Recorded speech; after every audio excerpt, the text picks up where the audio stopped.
Good afternoon from the Taj Mahal. Well, it's in Bangkok, and it's Hanifa Menon from hearthealthbrainhealth.com, encouraging healthy grieving and mindful actions. Today, I wanted to talk to us about or share the idea of love. You know, it's one of my favorite topics. And here I am in this restaurant in Bangkok, and it's a wonderful Halal restaurant that's literally right across the street from the hotel I'm staying at, or the inn that I'm in.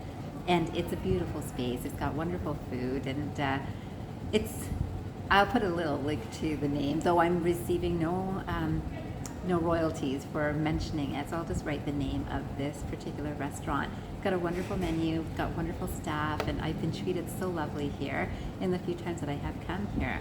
And today I wanted to talk about some of the things that are very central to most spiritual teachings, and sometimes we move away from the things that are most important when we get caught up in the clutter of day-to-day experience. So today I wanted to start with a quote by the Dalai Lama, and it says, "The consequences of our actions are determined by the intentions behind them. The consequences of our actions are determined by the intentions behind them."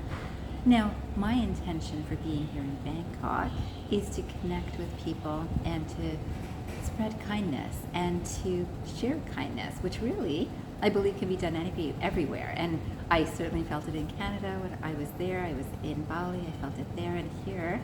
I've been here for such a short time. It's the first time I've been here, and I see this kindness energy is really just the thread that holds us all together. Now, when does this energy change is when I want to love myself or my people more than yours, more than your family, your community, your country, your geography, your wherever you are. I think mine is better. So when someone sees, for example, a halal restaurant and they think Muslim, someone might have a judgment about, oh, Muslims are good or Muslims are not good. And in Bali, of course, lots of people might have this distinction too. Here, again, is the first time I'm here in Bangkok, and I know that largely it's Buddhist tradition, though I haven't seen, other than some statues that I see along the streets, I haven't seen so much of an expression of this. So here in Bangkok, like every other city that I've been to, it's got a real blend of everything.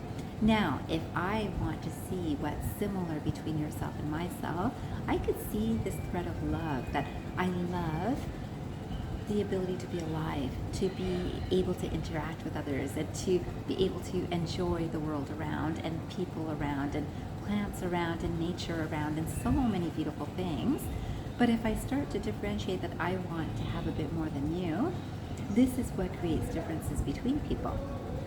So I wanted to read something that I think is very important. I know I had posted it on LinkedIn and on Facebook the other day, and it's this thing about learning love. So I can say I understand love, yet most people haven't really reflected on what love is. So this love of mankind, this love of our planet, this love for life is stemming from something for all of us too.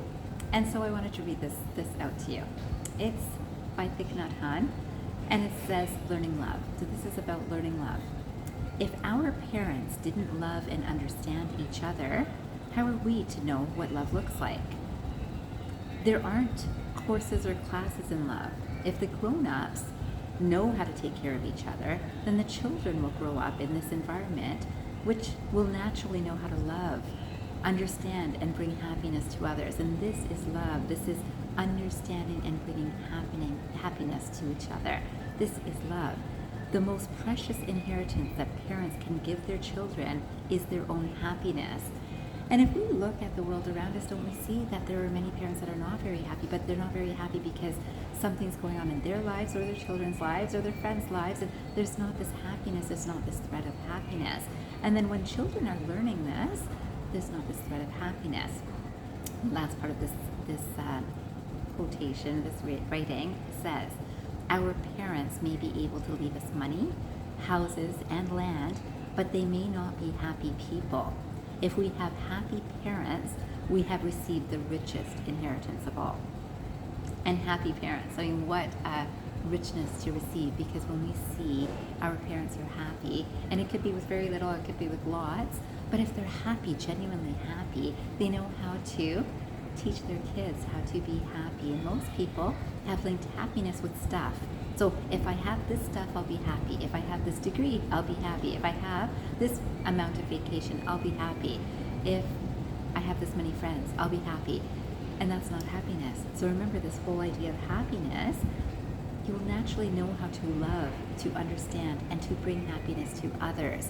Because bringing happiness to others is what brings happiness to ourselves. When we think about this with parents to children, and sometimes children to parents as parents age, it's more about, I did this for you. Aren't you happy that I did this for you? Oh, but the amount of work and effort it took me to do this for you. I hope you're happy. That energy is not love. That energy is a bit of control, a bit of selfishness, a little bit of anger and frustration, and guess what is being spread in the world?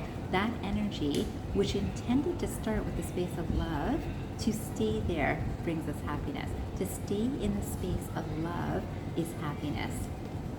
And finally, today I wanted to finish with this other quote that I know that I've shared with you before, but I'd really love for you to think about it. This is by Thomas Merton, and it's a poem.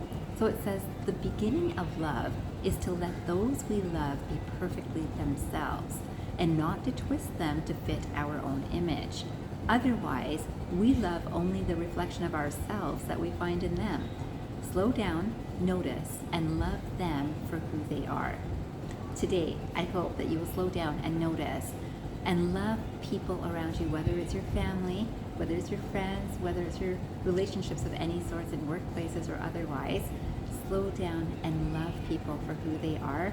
See the best in them. It's the best in you as well.